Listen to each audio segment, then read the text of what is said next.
அதை எடுத்து காட்டணும், சொல்லணும், குணமா சொல்லணும், அவ்வளவு. யாரையும் கோவப்படுத்தக்கூடாது, நம்ம பண்பாடே கிடையாது. யார்த்தையும் எதையும் குணமாக சொல்லுகிற பண்பாடு நம்முடைய தமிழர்களுக்கே உரித்தாங்க. ஒண்ணும் இல்ல, ஒருத்தர் கடைக்கு மனைவி அழைச்சிட்டு போயிருக்கிறார், ஜவுளி கடைக்கு. மனைவி வழக்கம் போல ஒரு 50-100 சேலையை பார்த்துட்டு ஒரு சேலை எடுத்துங்க, இது நல்லா இருக்கான்னு பாருங்க அப்படின்னு வேற செக்ஷனுக்கு போயிட்டாங்க. இவர் கேட்கிறாரு அந்த விற்பனையாளர்கிட்ட, இது எவ்வளவுங்க இந்த சேலை, இந்த புடவை எவ்வளவு? 20,000 ரூபாய் அப்படின்னு இருக்காரு. அத்தாடி அப்படின்னு இருக்காரு. கொஞ்ச நேரம் கழிச்சு அவங்க மனைவி இந்த புடவை வேண்டாம் அப்படின்னு போட்டுட்டு வேற புடவை கொடுத்து இதுக்கு பணம் கட்டிட்டு வாங்கன்ட்டாங்க. இவர் கேட்கிறாரு, இந்த புடவை எவ்வளவு? அவர் சொல்லியிருக்காரு 2 ஆத்தாடி. அப்ப என்ன அர்த்தம்? 40,000.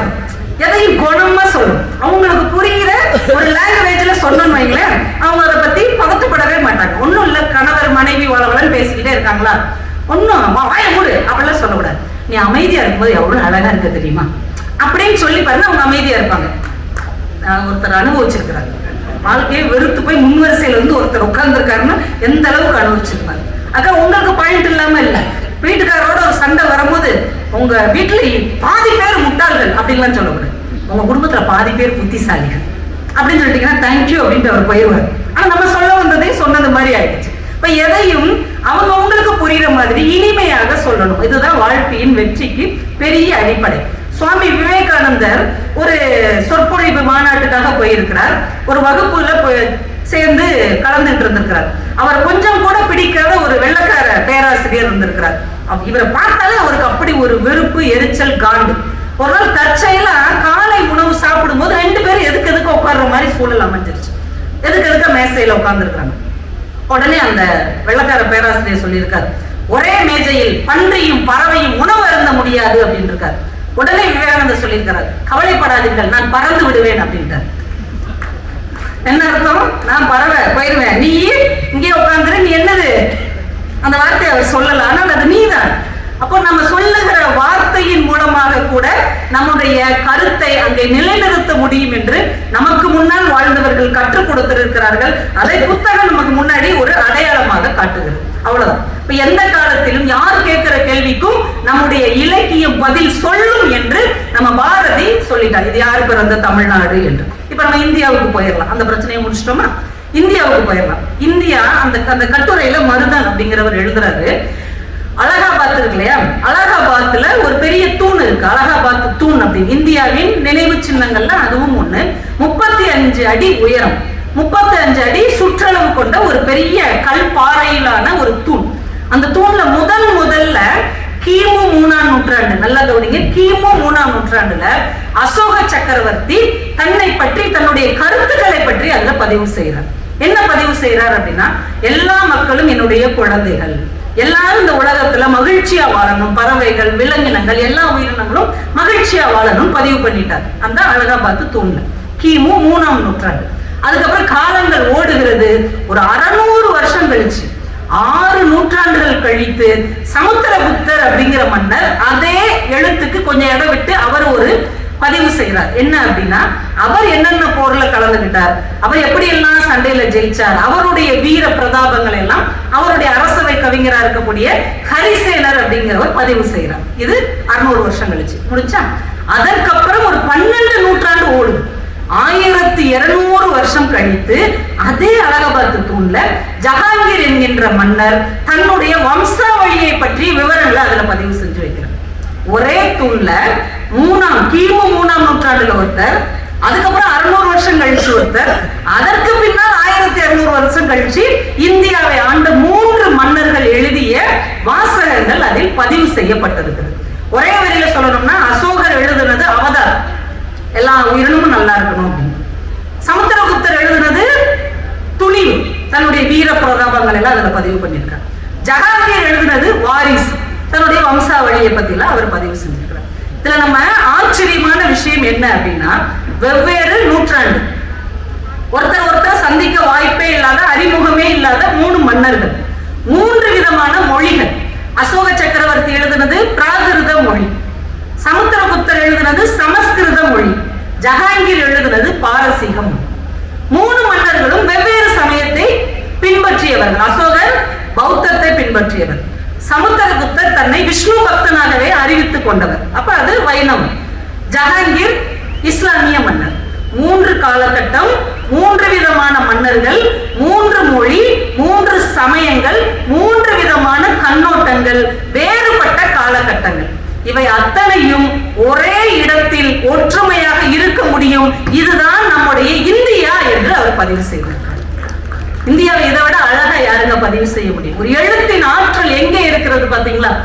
எந்த நூற்றாண்டில் எழுதின ஒருத்தரும், அதற்கடுத்து எத்தனையோ நூற்றாண்டுகளுக்கு பின்னால் ஒருத்தரும், அதற்கப்புறம் பல நூற்றாண்டுகளுக்கு பின்னால் ஒருத்தரும் ஒரே இடத்தில் இடம்பெற முடியும் என்றால் அந்த இடைவெளி கொடுக்கிற, அதுக்கு ஒரு ஸ்பேஸ் கொடுக்கிற, அதற்கான வாய்ப்பு கொடுக்கிற ஒரு அழகான நாடு நம்முடைய இந்திய நாடு என்பதுதான் உண்மை. இதுல பிரிவினைக்கு வாய்ப்பே இல்லை. அதனாலதான் இன்றைக்கும் ஐயப்பன் கோவிலுக்கு போகிறவர்கள் பாபர் மசூதிக்கு போய்விட்டு வருகிறார்கள். திருவாசகத்தை படிக்கும் போது கண்ணீர் விட்டு அழுதார் என்று சொல்லுகிறோம்.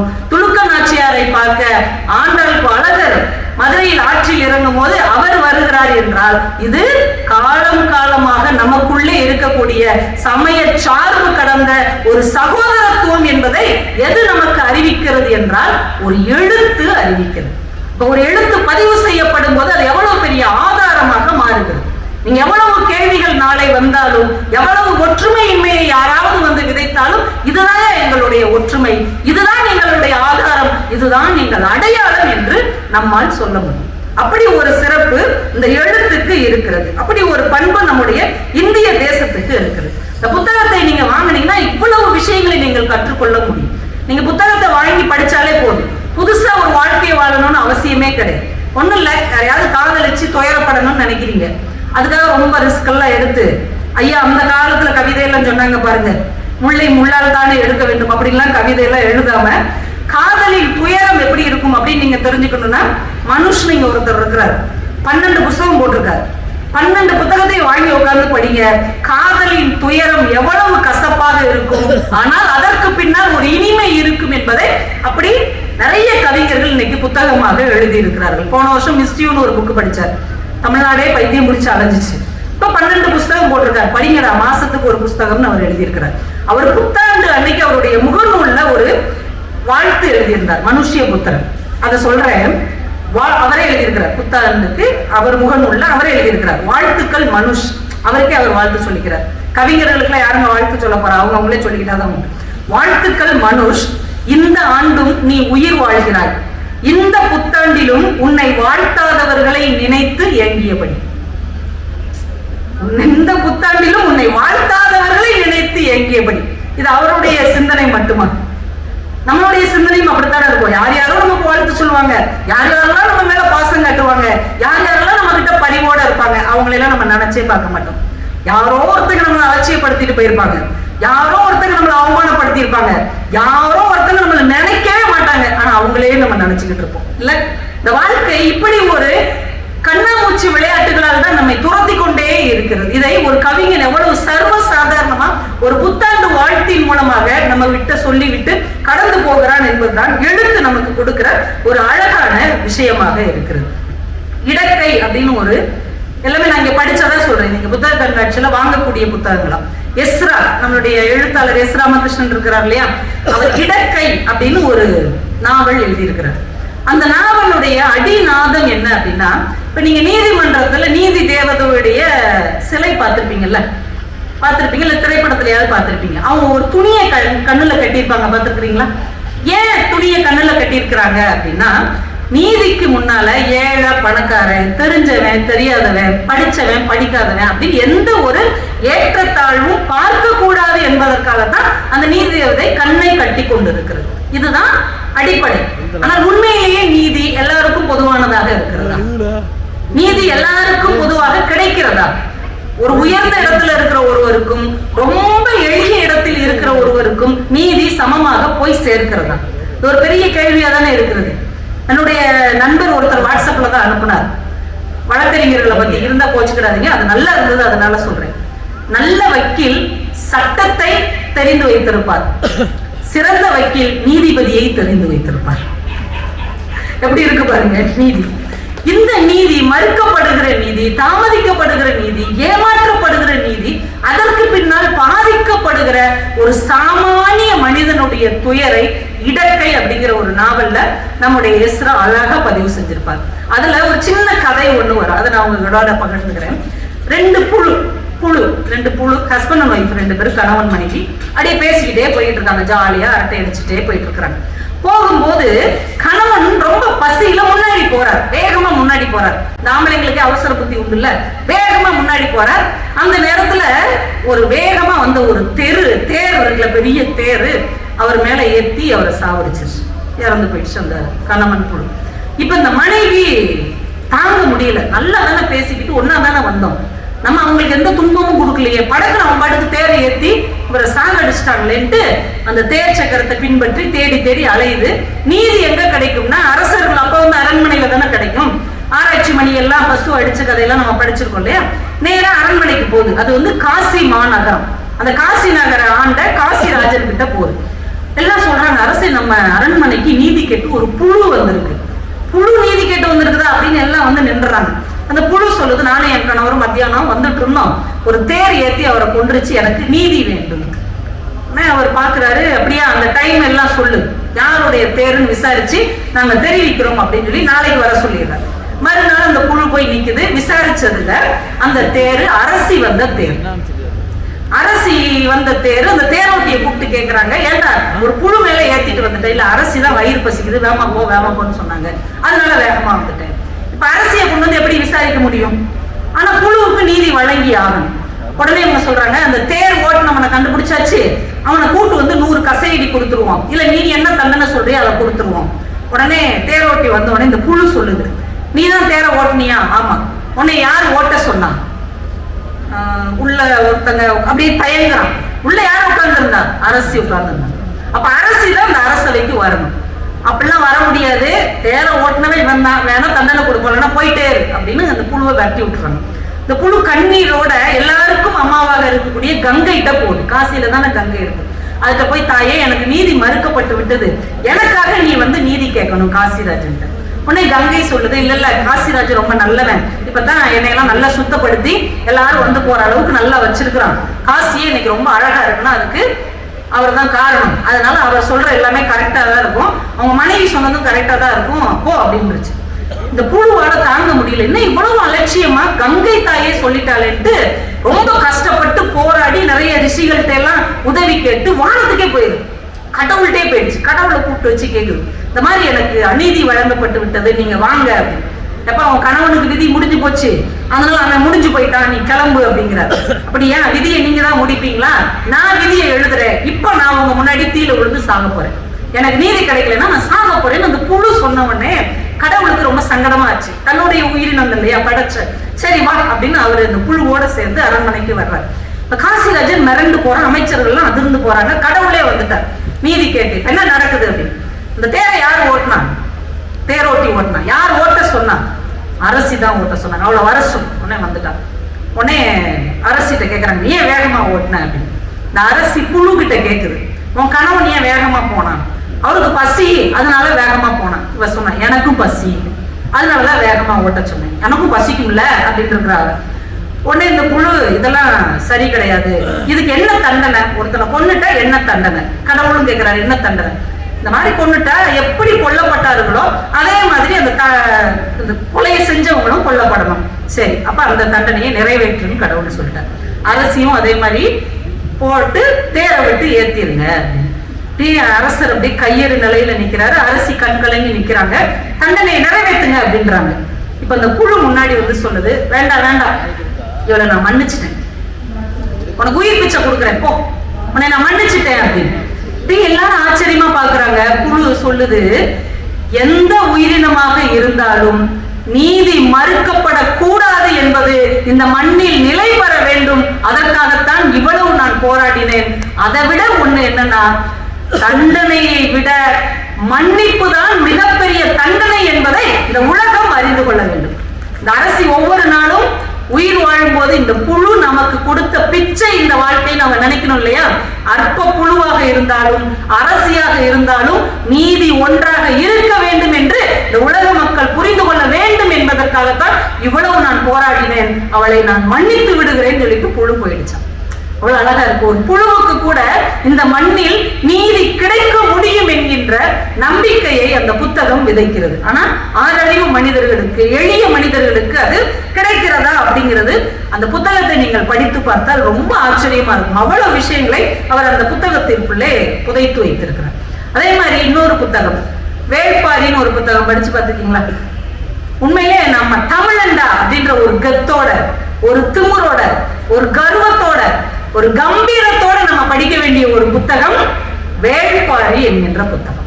அந்த புத்தகத்துல ஒரு சாதாரண குறுநில மன்னனா வாழ்ந்தனாங்க. புதுக்கோட்டை பக்கத்துல இருக்கிற பிரான்மலைங்கிற ஒரு மலையை, ஒரு குறிஞ்சி பிரதேசத்தை ஆண்ட மன்னன் பாரி. அவனுக்கும் ஒரு புலவர் கபிலருக்கும் இடையிலான ஒரு உரையாடல் அவ்வளவு அழகா இருக்கும். ரெண்டு பேரும் நடந்து போயிட்டு இருப்பாங்க. யாரு? கபிலரும் பாரியும் நடந்து போயிட்டே இருப்பாங்க. ஒரு இடத்துக்கு போகணும். இப்ப கபிலர் கேட்பாரு, இப்படி சுத்தி அங்க போறதுக்கு இப்படி குறுக்கால போனாலும் அந்த ஊர் வந்துரும்ல, ஏன் நம்ம சுத்தி சுத்தி போறோம் அப்படின்னு. அப்ப பாரி சொல்லுவான், இது வந்து ஆழிக்காடு, இது வழியா நம்ம போக கூடாது, எங்க மக்கள் யாருமே போக மாட்டாங்க. ஏன்? ஒரு காலத்துல ஆழி இருந்துச்சு. சிரிச்சுக்கிட்டே அவர் சொல்லுவார், ஆழி கேள்விப்பட்டிருக்கீங்கல்ல? நிறைய கோவில்கள்ல யாழின்னு ஒரு சிலை இருக்கும் இல்லையா, சிங்க முகத்தோட, உடம்பு யானை மாதிரி ஏதோ ரெக்க மாதிரி எல்லாம் வச்சுக்கிட்டு வினோதமா ஒரு விலங்கு இருக்கும். அந்த விலங்குக்கு பேரு தான் ஆழி. இப்ப கபிலர் நீங்க தான் என்ன நினைச்சிட்டு இருக்கீங்க? நம்ம முன்னோர்களுடைய சிற்பிகளுடைய கற்பனை அப்படின்னு நினைச்சிட்டு இருக்கீங்க. நம்ம அப்படிதான் நினைக்கிறோம். இப்ப கபிலர் அதான் சொல்றாரு, ஆழி அப்படிங்கிறது எவ்வளவு வித்தியாசமான கற்பனை இல்ல, நம்ம முன்னோர்கள் எப்படி எல்லாம் கற்பனை பண்ணிருக்காங்க பாரு, இப்படி எல்லாம் விலங்கு இருக்கும் அப்படின்னு சொல்லிட்டு சிரிக்கிறார். பாரி சிரிச்சுட்டே சொல்றா, அப்படி ஒரு விலங்கு இருந்திருக்கு, நிச்சயமாக இருந்திருக்கும். என்ன சொல்ற பாரி, அப்படி ஒரு விலங்கு இருந்துச்சா? ஆமா. ஏன் தெரியுமா? அந்த ஆழி குட்டியா பூமியில வந்து விழும் இல்லையா, அது பிறந்த உடனே அது என்னதான் சாப்பிடும் தெரியுமா? யானைய அடிச்சு அதோடைய தந்தத்தை உடைச்சு உள்ள இருக்கிற குருத்தை சாப்பிடுமா. இதுதான் அதுக்கு முதல் சீம்பாலே அர்த்தம். இது எங்களுக்கு எப்படி தெரியும் என்றால், இந்த ஆழிக்காட்டை எத்தனை நூற்றாண்டுகள் கடந்தாலும் சரி யானைகள் அந்த பக்கம் எட்டி கூட பார்க்காது. உங்களுக்கு தெரியும், யானை என்பது அதிக நினைவாற்றல் கொண்ட ஒரு விலங்கு. அந்த ஆழிக்காட்டுக்குள்ள ஒரு யானையும் போனதே இல்லை. அதனால உறுதியாக சொல்லுகிறேன், ஆழி என்று ஒரு மிருகம் இருந்திருக்கிறது. அடுத்து கபிலர் சொல்றாரு, சரி இருந்திருக்குங்கிறத கூட நான் நம்புறேன், அது கூட ஒரு பெரிய ஆச்சரியம் இல்லை. ஆனா அவ்வளவு பெரிய விலங்கு, அவ்வளவு பெரிய ஆற்றல் மிக்க விலங்கு அழிஞ்சு போயிருச்சு அப்படிங்கிறது ஒரு பெரிய ஆச்சரியம் தானே. இப்ப சின்ன சின்ன உயிரினங்கள் அழிஞ்சு போகுது, தொலைஞ்சு போகுது, காணாம போகுதுன்னா அதுல அதிசயம் இல்லை. ஆனா அவ்வளவு பெரிய ஆழிங்கிற ஒரு மிருகம் அழிஞ்சு போச்சுன்னா அது ஆச்சரியம் தானே அப்படிங்கிறார். அதுக்கு பாரி பதில் சொல்றா, அது அழிஞ்சு போனதுல எங்களுக்கு பெரிய ஆச்சரியமே இல்லை. ஏன் அப்படி சொல்ற? இயற்கையை அழிக்கிற எந்த ஒரு உயிரினத்தையும் இயற்கை விட்டு வைக்காது, அதனால ஆழி அழிஞ்சு போனதுல எங்களுக்கு அதிசயமே இல்லை. அதுக்கடுத்து ஒரு வார்த்தை சொல்லுவான். பாரி சொன்னதாக வெங்கடேசன் அவர்கள் எழுதியிருப்பார்கள், ஒரு விதையை கூட நடாத ஒருவன் எந்த ஒரு மரத்தின் கிளையையும் முறிப்பதற்கு தகுதியற்றவன். நம்ம எவ்வளவு மரங்களை உடைக்கிறோம், வீடு முழுக்க டேபிள், சேர், ஜன்னல், கதவு எல்லாமே மரம் தான். ஆனால் யாராவது ஒரு மரத்தை நட்டு வளர்த்து காப்பாற்றி இருக்கிறோமா? ஒரு விதை கூட நடாதவனுக்கு ஒரு மரத்தின் கிளையை முறிப்பதற்கு எந்த தகுதியும் கிடையாது. அப்படிப்பட்ட உயிரினங்களை இயற்கை அழித்தே தீரும் என்று அவன் உறுதியா சொல்றான். சமீபத்தில் அந்த கிரேட்டா தன்பர்க்குங்கிற ஒரு பொண்ணு ஐநா சபையின் உலக தலைவர்களிடம் கேள்வி கேட்டா இல்லையா, அந்த கேள்விக்கு எத்தனையோ நூற்றாண்டுகளுக்கு முன்னர் தமிழகத்தில் இருந்து பல கேள்விகள் எழுந்திருக்கு. இந்த இயற்கையை, இந்த உயிரினங்களை, சுற்றுச்சூழலை காப்பாற்ற வேண்டிய அவசியத்தை எந்த நூற்றாண்டிலேயோ முதலில் பதித்தது எங்களுடைய தமிழ் சான்றோர்கள் என்பதற்கு நம்ம காலர் தூக்கி விட்டு கௌரவப்பட்டுக் கொள்ளலாம். இந்த வேள்பாரிங்கிற புத்தகத்துல நம்ம தமிழர்களுடைய வாழ்க்கையை அவ்வளவு அழகாக பதிவு செய்திருப்பார். நம்ம எப்படிப்பட்ட மனிதர்கள் எல்லாம் இந்த மண் பார்த்து இருக்கு. நீங்க யோசிச்சு பாருங்க, சாப்பாடு இலவசமா போடுறோம்னு எங்கெங்க சொல்லுவாங்க? சத்திரத்துல சொல்லுவாங்க, சாவடியில சொல்லுவாங்க, கல்யாண மண்டபத்துல கூட போடுவாங்க, நம்ம மொய் வாங்கிடுவாங்க. எங்கேயாவது ஹோட்டல்ல இலவசமா சாப்பாடு போடுவாங்களா? ஹோட்டல்ங்கிறதே சாப்பாடு விற்கிற ஒரு இடம் தானே, அங்க போய் இலவசமா சாப்பாடு போடுவாங்களா? அப்படி ஒருத்தர் போட்டிருக்காருன்னா உங்களால நம்ப முடியுதா? திருவனந்தபுரத்துல 1960, 70, 80கள் வரைக்கும் பெத்தேல் சாஹிப் கடைன்னு ஒரு கடை இருந்திருக்கு, சோத்து கடை. அவரு அன்லிமிட்டட் அசைவ சாப்பாடு தான், யாரு போனாலும் சாப்பாடு. சாப்பிட்டுட்டு பில் எப்படி கொடுப்பாங்க தெரியுமா? ஒரு சின்ன தட்டி வச்சு இப்படி மறைச்சிருப்பாங்க. நம்ம ஓட்டு போடுறதுக்கு போறோம்ல, அது மாதிரி ஒரு சின்ன தட்டியை வச்சு மறைச்சிருப்பாங்க. உள்ள தகரத்துல ஒரு உண்டியல், ஒரு தகர டப்பா. நீங்க உங்க கையில இருந்து 5 ரூபா போட்டாலும் சரிதான், 50 ரூபா போட்டாலும் சரிதான், அதுக்குள்ள இருந்து 5 ரூபா எடுத்துக்கிட்டாலும் சரிதான், இல்ல ஒண்ணுமே போராட்டாலும் சரிதான், அவர் பார்க்க போறதும் இல்ல, யாரும் அதை பற்றி கேட்க போவதும் இல்லை. இப்படி ஒரு கடை நம்ம இந்தியால கேரளால பெத்தேல் சாஹிபு அப்படிங்கிற ஒரு இஸ்லாமிய சகோதரர் வச்சு நடத்தி இருக்கிறார். 30 ஆண்டுகள் அதை நடத்தி இருக்கிறார். இப்பயும் அந்த கடை இருக்குது, வேற பேர்ல அவங்க பிள்ளைகள் நடத்துறாங்க, பணம் வாங்கிட்டு தான் நடத்துறாங்க. ஆனா இப்படி ஒரு கடையை உங்களால நினைச்சு பார்க்க முடியுதா? விருந்தோம்பல் என்பதை, அடுத்த உயிர்களுக்கு உணவு கொடுப்பதையே அறமாக சொல்லுகிற ஒரு மொழி நம்முடைய மொழி, ஒரு தேசம் நம்முடைய தேசம் என்றால், வர்றவங்களுக்கெல்லாம் சாப்பாடு கொடுத்துட்டு நீ என்ன பில்லு கொடுத்தாலும் அதை நான் ஏற்றுக்கொள்ளுகிறேன் என்று ஒரு மனிதர் இந்த மண்ணில் வாழ்ந்திருக்கிறார் என்று சோத்து கணக்கு அப்படிங்கிற ஒரு கதையில ஜெயமோகன் பதிவு செய்கிறார். அந்த கதை இடம்பெற்ற புத்தகம் அறம் அப்படின்னு ஒரு புத்தகம். நீங்க அவருடைய எந்த புத்தகம் படிச்சாலும் படிக்காட்டாலும் அறம் அப்படிங்கிற புத்தகத்தை படிங்க. இந்த மண்ணில் அறத்தோடு மனிதர்கள் எப்படியெல்லாம் வாழ்ந்தார்கள் அப்படிங்கிற உயிருள்ள சாட்சி அந்த புத்தகம். அதுல இருக்கிற எல்லா கதையுமே நடந்த உண்மை சம்பவங்கள். படிக்க படிக்க நம்ம மனசுக்குள்ள இருந்து ஒரு அறம் அப்படியே ஊறி வரும். இப்படி எல்லாம் இருந்திருக்காங்க நம்ம முன்னோர்கள். நம்மளால ஏன் அப்படி இருக்க முடியல? அன்னைக்கு யாருக்கும் வசதி இல்லை, யாருக்கும் பணம் இல்லை, யார்கிட்டையும் பெரிய சொத்து இல்லை, ஆனா எல்லாத்தையும் கொடுத்துருக்காங்க.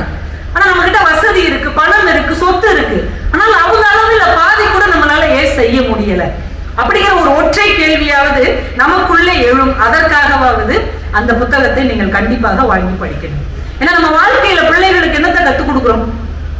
வெற்றியை தான் கத்துக் கொடுக்குறோம். இந்த மோட்டிவேஷனல் ஸ்பீச்னு சொல்லி நம்ம நடத்துறோம் பாருங்க, அந்த புத்தகங்கள், பேச்சு, ஸ்கூலு, காலேஜ் எல்லா இடத்துலயும் ஒண்ணுதான். நீ ஜெயிக்கணும் ஜெயிக்கணும் ஜெயிக்கணும், நீ வெற்றி அடையணும், நீ சொத்து சேர்க்கணும், நீ நகை சேர்க்கணும், நீ கார் வாங்கணும், பங்களா வாங்கணும், உன் சொந்தக்காரங்களை எல்லாம் விட பணக்காரன் ஆகணும், எல்லாரும் உன்னைய பார்த்து ஆச்சரியப்படும். அதுதான் வெற்றி. அவன் தான் வெற்றியாளர். இதைத்தான் சொல்லி சொல்லி சொல்லி பிள்ளைகளை வளர்க்கிறோம். வெற்றினா சொத்து சேர்க்கிறதா, கார் வாங்குறதா, நகை நட்டு வாங்குறதா? அது வெற்றி இல்லைங்க. மனிதர்களை சேர்த்து வைப்பதுதான் வெற்றி என்று இந்த மண்ணின் அறம் சொல்லுங்க. எத்தனை மனிதர்களை நம்ம பிள்ளைகள் சேர்த்து வைத்திருக்கிறார்கள், எவ்வளவு அறிவை சேர்த்து வச்சிருக்கிறாங்க, ஆனால் எத்தனை ஆட்களை சேர்த்து வைத்திருக்கிறார்கள்? வெற்றி என்பது இமயத்தை தொடுவதோ சிகரங்களை தொடுவதோ இல்லை, சக மனிதனுடைய இதயத்தை தொடுவதாங்க வெற்றி. அதை நம்ம யாருக்காவது கத்துக் கொடுத்திருக்கிறோமா? அப்படிப்பட்ட வெற்றி தான் நிலைத்து நிற்கக்கூடிய வெற்றி. மற்ற எல்லா வெற்றியும் அழிந்து போகக்கூடிய ஒரு வெற்றி. இங்க ஒரு 2 சம்பவம் வரலாற்றிலே நடந்தது. அது புத்தகத்தில் பதிவாக இருக்கிறது. நடந்த சம்பவம், தரமான சம்பவம் சொல்லுவாங்கல்ல, 2 சம்பவம். நான் அதை மட்டும் சொல்லிட்டு நான் நிறைய செய்றேன். உங்க டைம் எல்லாம் நான் நிறைய எடுக்க மாட்டேன். வெற்றிகரமான தோல்வி அப்படின்னு ஒண்ணு இருக்கு, மோசமான வெற்றின்னு ஒண்ணு இருக்கு. மிக மிக மோசமான வெற்றி அப்படின்னு ஒண்ணு இருக்கு, மகத்தான உன்னதமான தோல்வின்னு ஒண்ணு இருக்கு. அதை 2 மட்டும் நான் உங்களுக்கு சொல்றேன். 1993 ஆப்பிரிக்கா நாட்டுல ஜோகன்ஸ்பர்க் அப்படின்னு ஒரு அழகான நாட்டுல கெவின் கார்ட்டர் அப்படின்னு ஒரு புகைப்பட கலைஞர் இருந்தார்.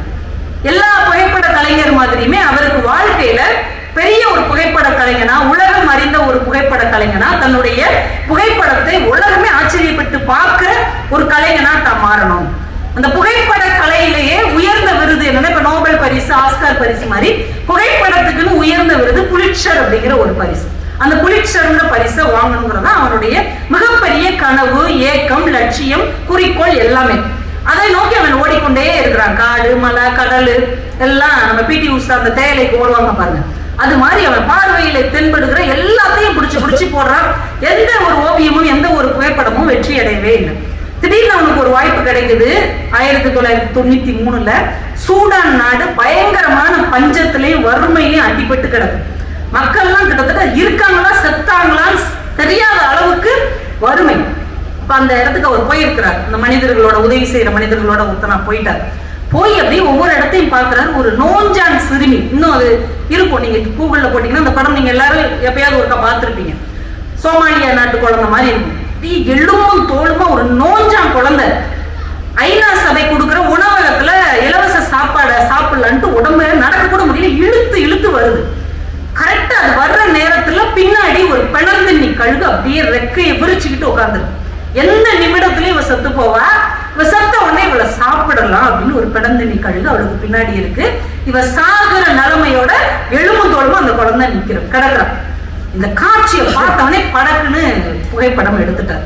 ஒரு உலகின் மிகச்சிறந்த புகைப்படம் தன்னுடைய கேமராவுக்குள்ள அடங்கிருச்சுடான்ட்டு அடுத்த செகண்ட் அவர் அங்க இல்ல.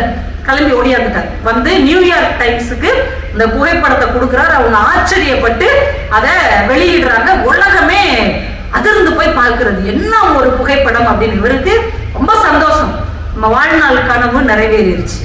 1994 புலிட்சர் விருது அவர் கனவு கண்ட, அவர் ஏற்கப்பட்ட, அவர் லட்சியமாக நினைத்த அந்த விருது அவருக்கு கிடைச்சிருச்சு. அந்த விருது கிடைச்ச உடனே இந்த புகைப்படம் இன்னும் வைரலா பரவும். இந்த படத்துக்கு தான் இந்த விருது அப்படின்னு. விருது கிடைச்ச 2வது மாதம் அவர் தற்கொலை செய்து கொண்டு செத்து போனார். Kevin Carter. ஏன் சாகணும்? தன்னுடைய வாழ்நாள் கனவு நிறைவேறிய பிறகு ஒரு மனுஷன் எவ்வளவு சந்தோஷமா இருக்கும், எவ்வளவு மகிழ்ச்சியா இருக்கணும், எவ்வளவு கொண்டாடணும் அந்த வெற்றியை. உலகம் போற்றுகின்ற வெற்றி, மிகப்பெரிய விருது வாங்கியிருக்கிறார். ஆனால் அந்த மனிதன் தற்கொலை பண்ணிட்டு செத்து போனார். ஏன் தெரியுமா? அந்த புகைப்படம் வைரலாக பரவிய பிறகு எல்லாரும் இவர்கிட்ட போன் போட்டு கடிதம் எழுதி ஒரு கேள்வியை தான் கேட்டார்கள். அந்த குழந்தை என்ன ஆச்சு, இந்த சிறுமி என்ன ஆனா, அவளை நீங்க காப்பாத்துனீங்களா, அவளுக்கு தண்ணி கொடுத்தீங்களா, ஒரு பிஸ்கட் கொடுத்தீங்களா, அட்லீஸ்ட் அந்த பின்னாடி நின்ன அந்த கழுதையாவது சூன்னு விரட்டினீங்களா, என்னையா செஞ்ச நீ? அந்த குழந்தைக்கு என்ன ஆச்சு, அது இருக்கா, செத்துச்சா, அது காப்பாற்றப்பட்டது, அவன் கண்ணுக்கு முன்னாடி ஒரு குழந்தை கடந்தது, போட்டோ எடுத்து ஓடி வந்திருக்கிற இல்ல மனுஷனா? இவ்வளவு வார்த்தைகள் அவரால் தாங்கவே முடியல. தன் கனவு நிஜமாகிவிட்டது, ஆனால் அவர் வாழ்க்கை தோற்றுவிட்டது. ஒரு புகைப்பட கலைஞனாக அவர் வெற்றி பெற்று விட்டார், ஆனால் ஒரு மனிதனாக அவர் அந்த இடத்தில் தோற்று போய்விட்டார். அந்த மன உளைச்சல் தாங்காம நொந்து போய் தற்கொலை செய்து கொண்டார். இப்ப வாழ்க்கையில வெற்றி என்பது விருதுகளை பெறுவது மட்டுமல்ல, மனிதர்களை நேசிப்பதுதான் உண்மையான வெற்றி என்பதை நம்ம அடுத்த தலைமுறைக்கு கற்றுக் கொடுக்க வேண்டும். யார வேணாலும் அடிச்சுட்டு மிதிச்சுட்டு கொன்னுட்டு ஜெயிச்சுட்டு வரலாம் சொல்லவே கூடாது. மற்றவங்களுக்காக நீ கொஞ்சம் இழந்தாலும் பரவாயில்லை, அந்த இழப்பு கூட இவர் வெற்றி தான். அப்படிதான் நம்ம சொல்லிக் கொடுத்து வளர்க்க வேண்டும். அதுதான் உண்மையான வெற்றியாக இருக்க முடியும். மாவீரன் நெப்போலியன் நம்ம வரலாற்றுல படிக்கிறோம் இல்லையா? மாவீரன் நெப்போலியன் நிறைய நாடுகளை ஜெயிச்சான். அப்படி ஒரு நாட்டை ஜெயிக்கும் போது அவன் கைப்பற்றின நாட்டை சேர்ந்த ஒரு இளைஞன் தப்பிச்சு ஓட பார்த்துருக்கான். அப்படி தப்பிச்சு ஓடுறது அன்னைக்கு பெரும் குற்றம். அவனை பிடிச்சி மரண தண்டனைக்கு ஆளாக்கணும்னு அவனை கொண்டு வந்து நிப்பாட்டிட்டாங்க. அந்த ராணுவ கூட்டம் நடந்துகிட்டு இருக்குது, தண்டனைக்கான கூட்டம். அந்த இளைஞனுடைய அம்மா வர்றாங்க. நீங்க எவ்வளவு பெரிய அரசன், என் மகனை மன்னிச்சு விடக்கூடாதா? அவன் ஒரு இளைஞன், இன்னும் கல்யாணம் ஆகாதவன், தெரியாம ஓடிட்டான், நீங்க அவனை மன்னிச்சு விட்டுருங்க. நாம சொல்றோம், அவன் செஞ்சது மரண தண்டனைக்கு உரிய குற்றம் உங்களுக்கு தெரியும் தானே? தெரியும்பா, ஆனா எங்க குடும்பத்துல ஒருத்தன் தான் வாரிசு, அவனுக்காக எங்க குடும்பத்துக்காக அவனை மன்னிச்சு விடக்கூடாதா? நெப்போலியன் சொல்றான், மன்னிக்கிற தகுதி கூட அவனுக்கு கிடையாது. மன்னிக்கப்படுவதற்கான தகுதி கூட அவனுக்கு கிடையாது. கருணை காட்டுவதற்கான தகுதி கூட அவனுக்கு கிடையாது அப்படிங்கிறார். அந்த அம்மா ஒரு பதில் சொல்லியிருக்காங்க, கருணை என்பது காட்டப்படுகிறவனின் தகுதியை பொறுத்ததல்ல, காட்டுகிறவனின் தகுதியை பொறுத்தது. நீ கருணை காட்டுகிற தகுதிக்கு உள்ளவன் தானே அப்படின்னு இருக்காங்க. இவருக்கு அந்த வார்த்தை எப்படி மனசுல போய் உறுத்திருச்சு. அப்படி சொல்றீங்களோ, என்னுடைய கருணையை நான் இங்க காட்டணுமோ, சரிமா அவன் நான் விடுதலை பண்ணிடுறேன்னு பண்ணிட்டான். இன்றைக்கு வரைக்கும் நெப்போலியனை போலவே இந்த உலகத்தை ஜெயிக்க நினைத்த தைமூர், செங்கிஸ்கான் மாதிரி எத்தனையோ கொடூர அரசர்கள் ஒவ்வொரு ராஜ்யத்தை உருவாக்குனாங்க. எல்லா ராஜ்யமும் அழிஞ்சு போச்சு, அவர்களுடைய சுவடு இல்லாமல் போனது. ஆனால் நெப்போலியன் உருவாக்கிய பிரான்ஸ் தேசம் இன்னும் வாழுகிறது என்றால் அதற்கு பின்னால் அவன் விட்டு சென்ற மனிதநேய சுவடுகளும் ஒரு காரணமாக இருக்கலாம். அப்ப வாழ்க்கையில எது நிலைத்து நிற்கும்? மனித நேயத்தோடு நீங்கள் எதை சேர்த்து வைக்கிறீர்களோ, சக மனிதன் மீதான அக்கறையோடு எதை நீங்கள் பாதுகாத்து வைக்கிறீர்களோ அது மட்டும்தான் நிலைத்து நிற்குமே தவிர மற்றவங்களை அழிச்சு ஏமாத்தி கொள்ளையடிச்சு சேர்க்கிற எதுவும் நிலைக்காது என்பதைத்தான் இந்த வரலாறு நமக்கு கற்றுக் கொடுத்து கொண்டே இருக்கு. உன்னதமான தோல்வி அப்படின்னு ஒண்ணு சொன்னேன் இல்லையா, அதை நம்ம சொல்லணும்ல. மோசமான வெற்றியை பார்த்துட்டோம், உன்னதமான மகத்தான உலகமே கொண்டாடக்கூடிய ஒரு தோல்வி இருக்கு. கேள்விப்பட்டிருக்கிறீங்களா? இப்போ ஒரு ஓட்டப்பந்தயம் நடக்குதுங்க, ஒலிம்பிக் ஓட்டப்பந்தயம்னு வச்சுக்கோமே. ஒரு ஒலிம்பிக்ல ஓட்டப்பந்தயம் நடக்குது. யாரு ஜெயிக்கிறவங்க இல்லைன்னா ஜெயிச்சவங்கன்னு நீங்க யார சொல்வீங்க? முதல்ல ஓடி வந்தவங்க, ரெண்டாவது ஓடி வந்தவங்க, மூணாவது ஓடி வந்தவங்க. இந்த 3 பேர் தானே நம்மளுடைய பார்வையில் வெற்றி பெற்றவர்கள், ஜெயிச்சவங்க, சாதனையாளர்கள். அதுக்கு பின்னாடி விரட்டிட்டு வந்தவங்களை யாரையாவது நம்ம இவன் தான் சாதனையாளர், இவன் தான் கொண்டாடப்படக்கூடியவன் அப்படின்னு யாராவது சொல்லுவோமா? அவங்க பாடு விரட்டிட்டே வந்துட்டு அவங்க வாழ்க்கை அப்படியே போயிடும். அவங்களாம் தோல்வி அடைந்தவர்கள், தோற்று போனவர்கள், இந்த சமூகத்தால் ஒதுக்கப்பட்டவர்கள். இதுதானே காலங்காலமா வெற்றிக்கும் தோல்விக்கும் ஆன அடையாளம். ஆனா குவார் மாரியல் அப்படின்னு ஒரு இளைஞன், இதுவும் சூடான் நாட்டு கதை தான். சூடானுக்கும் தெற்கு சூடானுக்கும் கடுமையான சண்டை. தெற்கு சூடான் தங்களுக்கு சுதந்திரம் வேணும்னு சூடானோட சண்டை போட்டுட்டு இருக்காங்க.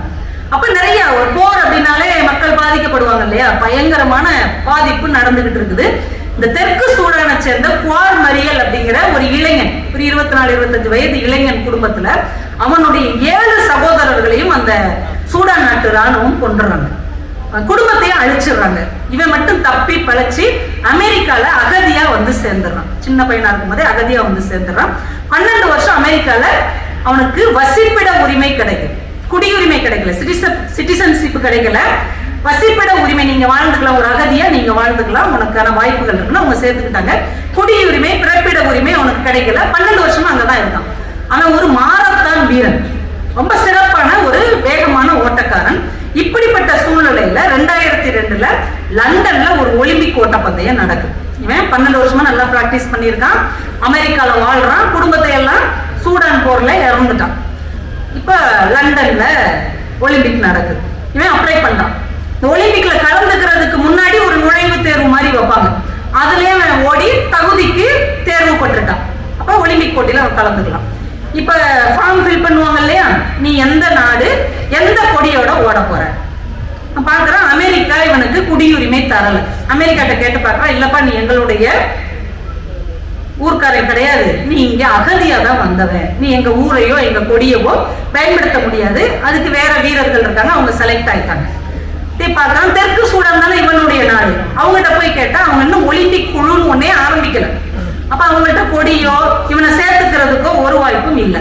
இப்ப சூடான் இருக்குல்ல, அவங்க தயாரா இருக்கிறாங்க, நாங்க வேணா என் கொடியை நீ பயன்படுத்திக்கோ, என் நாட்டை நீ வந்து யூஸ் பண்ணிக்கோ. நான் சொல்றேன், என் குடும்பத்தையே அழிச்சு என் கண்ணு முன்னாடியே என் சகோதரர்களை கொன்று இன்னொரு நாட்டுக்கு என்னை அகதியாக துரத்தி விட்ட உங்க கொடியை நான் பயன்படுத்தவே மாட்டேன், அது மனசாட்சிக்கு விரோதமானதுன்னு வேணான்ட்டான். அமெரிக்கா கொடியும் இல்லை, தெற்கு சூடான் கொடியும் இல்லை, சூடான் நாட்டு கொடியும் இல்லை. கொடி இல்லாமல், நாடு இல்லாமல் ஒரு வீரன் எப்படிங்க போட்டியில கலந்துக்கிட முடியும்? இத்தனை நாடு கலந்துக்கிறதுனால காண்பாங்க, 204 நாடுகள் கலந்துக்கிறது, 204 வீரர்கள் அதுல கலந்துக்கிறாங்க. இப்ப இவன் எந்த நாட்டு சார்பா போட்டியிட முடியும்? ஆனா இவனை சேர்த்துக்கோங்க சேர்த்துக்கோங்கன்னு போராடிட்டே இருக்கிறான்.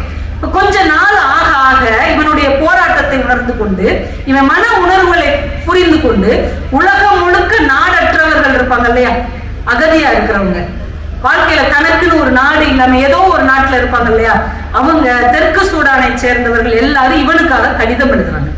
ஒலிம்பிக் அமைப்புக்கு கடிதம் எழுதி அவனை சேர்த்துக்கோங்க, குவார் மரியலை சேர்த்துக்கோங்க சேர்த்துக்கோங்கன்னு கடிதம் வந்துகிட்டே இருக்கு. 3000, 4000, 5000 கடிதம் வருது. ஒலிம்பிக் குழு பார்த்துச்சு, சார் இப்படி ஒருத்தனுக்கு மக்கள் ஆதரவு இருக்கு, விட்டக்கூடாது அப்படின்ட்டு ஒரு வாரத்துக்கு முன்னாடி அவனுக்கு அனுமதி கொடுத்துட்டாங்க. நீ ஒலிம்பிக் கொடியவே கையில பிடிச்சுக்கிட்டு ஓடு, உனக்கு நாடுங்கிற இடத்துல சும்மா ஒரு டேஷ் போட்டு வச்சிருக்கோம், அவ்வளவுதான், நீ கலந்துக்கோ அப்படின்ட்டாங்க. எல்லா நாடுகளையும் சேர்ந்தவர்கள் அவங்கவுங்க நாட்டு கொடியை கையில வச்சுக்கிட்டு அந்த நாட்டை சேர்ந்தவன் என்கின்ற அடையாளத்தோட எல்லாரும் போய் நிக்கிறாங்க. நம்ம குவார் மரியல் நாடு அற்றவனாக ஒலிம்பிக் குழு கொடுத்து அந்த கொடியை வைத்துக் கொண்டு நிற்கிறாங்க. இப்ப எல்லா நாட்டுக்காரங்களும் உட்கார்ந்து இருக்கிறாங்க பார்வையாளர்களா. ஒவ்வொரு நாட்டுக்காரர்களும் தங்கள் நாட்டை சேர்ந்தவன் ஜெயிக்க வேண்டும் என்று பிரார்த்தனை செய்கிறார்கள், ஆர்ப்பாட்டம் செய்கிறார்கள், குரல் எழுப்புகிறார்கள். ஆனால் தனக்கென்று ஒரு நாடும் இல்லாத, ஒரு நாதியும் இல்லாத ஆதரவற்ற அத்துணை மக்களும் குவார் மரியல் ஜெயிக்க வேண்டும் என்று இறைவனை நோக்கி பிரார்த்தனை செய்து கொண்டே இருந்தார்கள். ஓட்டப்பந்தயம் தொடங்கியது.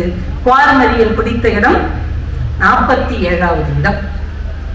47வது இடத்துல அவன் வந்தான். மறுநாள் பத்திரிகை என்ன போட்டுச்சு தெரியுமா? எல்லா பத்திரிகைகளும் இது பூமி மகனின் வெற்றி என்று எழுதியிருந்தது.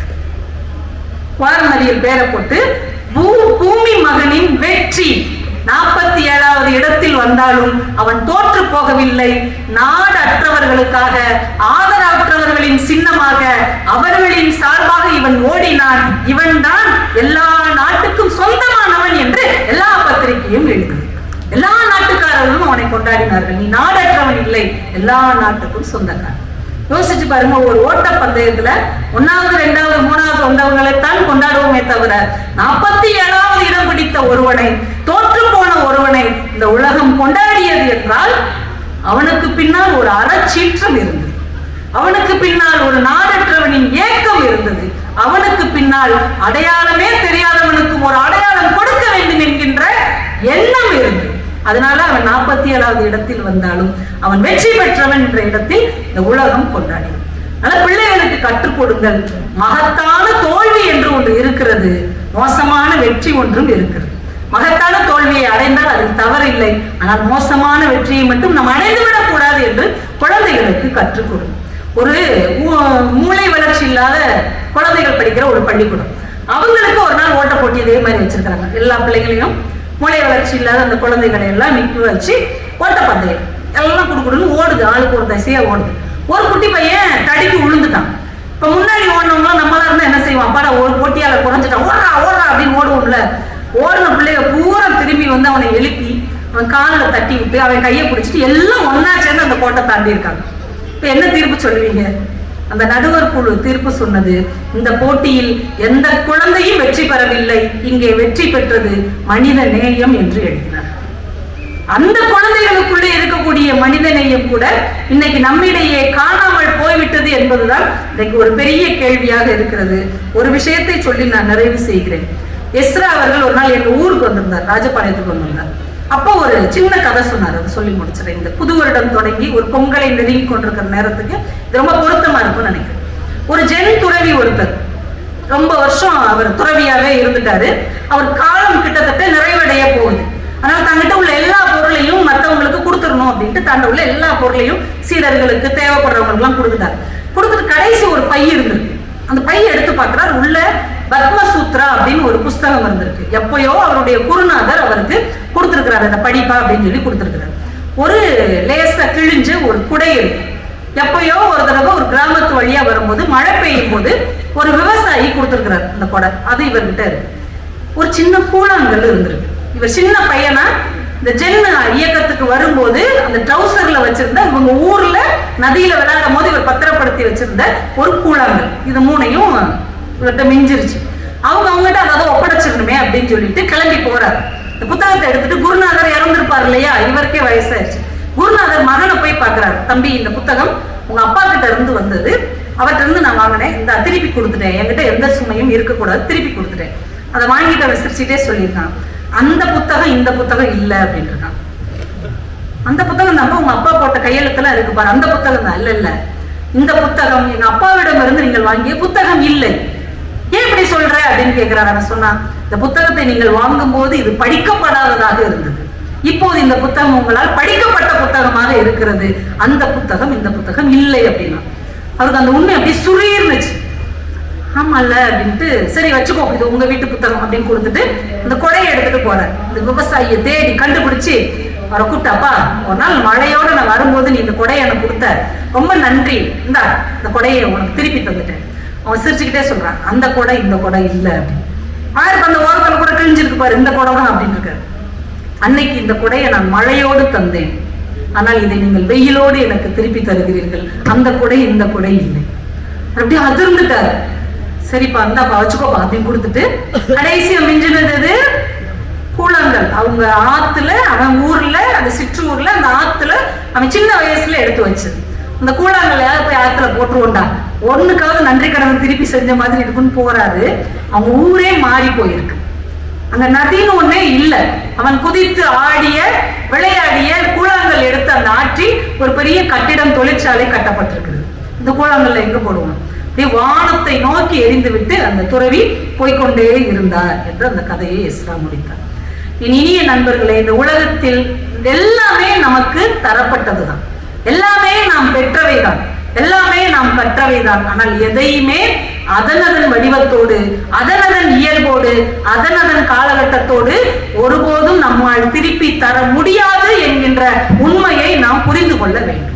நம்ம அம்மா கிட்ட இருந்து வாங்கின உதவி, நம்ம அப்பா கிட்ட இருந்து வாங்கின அறிவு, நம்ம சகோதரர்கள்ட்ட நண்பர்கள்ட்ட இருந்து கிடைத்த அன்பு, அந்த காலகட்டத்தில் கிடைத்த எதையும் இன்றைக்கு நீங்கள் சம்பாதித்து வைத்திருக்கிற பணத்தை கொண்டு ஒருபோதும் திருப்பி தர முடியாது என்பதை உணர்ந்து விட்டால், நமக்கு தரப்பட்ட ஒன்றை இன்னொருவருக்கு தருவதன் மூலமாக, நமக்கு கிடைத்த ஒன்றை இன்னொருவருக்கு கடத்துவதன் மூலமாக, நாம் கற்றுக்கொண்டதை பெற்றுக்கொண்டதை இன்னொருவருக்கு தருவதின் மூலமாக மட்டும்தான் நாம் அதை நிறைவு செய்ய முடியும் என்று சொல்லி, வெற்றி என்பது பெற்றுக் கொள்வதற்கு, தோல்வி என்பது கற்றுக்கொள்வதற்கு என்று சொல்லி இவ்வளவு அருமையான ஒரு வாய்ப்பை தந்த, அமைதியாக இருந்து கேட்ட உங்கள் அத்துணை பேருக்கும் புத்தாண்டு பொங்கல் நல்வாழ்த்துக்களை தெரிவித்து, அப்பாசி அமைப்புக்கும் நன்றி தெரிவித்து விடைபெறுகிறேன். நன்றி, வணக்கம்.